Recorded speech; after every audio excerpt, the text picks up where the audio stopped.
한덕수 국무총리의 탄핵 심판 첫 변론기일, 국회 소추단 측은 한 총리의 탄핵 사유로 5가지를 제시했습니다. 먼저 국무총리로서 윤 대통령의 제2요구권 행사를 방치했고 비상계엄 선포에 특별한 대응을 하지 않은 점을 들었습니다.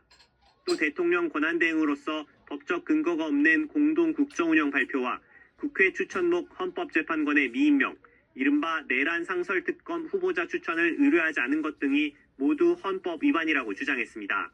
내란 행위로 인해서 헌정 질서가 흔들리는 상황을 수수방관하고 지켜보기만 하면서 내란 행위를 사실상 묵인하고 방조한 점에 대해 이에 한 총리는 비상계엄과 관련해 대통령을 설득하지 못해 국민께 송구하다고 했습니다.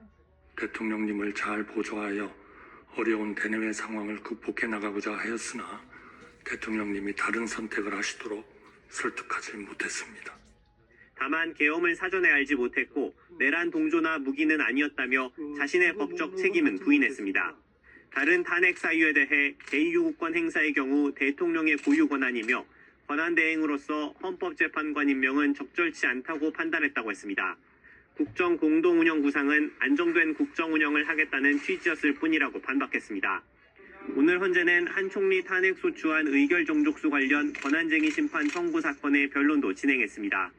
헌재는 두 사건 모두 오늘 변론을 종결해 선고는 이르면 다음 달 초 내려질 전망입니다. 국회 탄핵소추안 의결 54일 만에 열린 탄핵심판 첫 변론기일에 출석한 한덕수 총리는 대통령을 잘 보조하지 못해 송구하다고 사과했습니다. 어려운 대내외 상황을 극복해 나가고자 하였으나 대통령님이 다른 선택을 하시도록 설득하지 못했습니다. 그러면서도 국회 측의 탄핵소추 사유는 부당하다고 주장했습니다.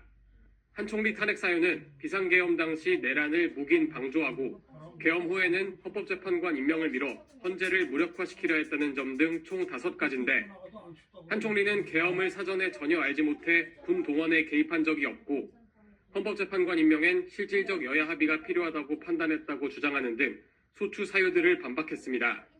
하지만 정청래 탄핵소추위원은 한 총리가 위헌, 위법성을 잘 알면서도 계엄을 묵인 방조했다고 주장했습니다.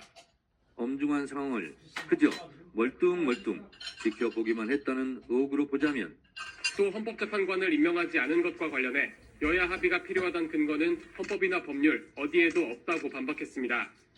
헌재에선 대통령 권한대행 탄핵을 위한 국회 의결 정족수가 대통령과 국무총리 중 어느 지위 기준으로 해야 하는지에 대한 권한쟁의 심판도 열렸습니다.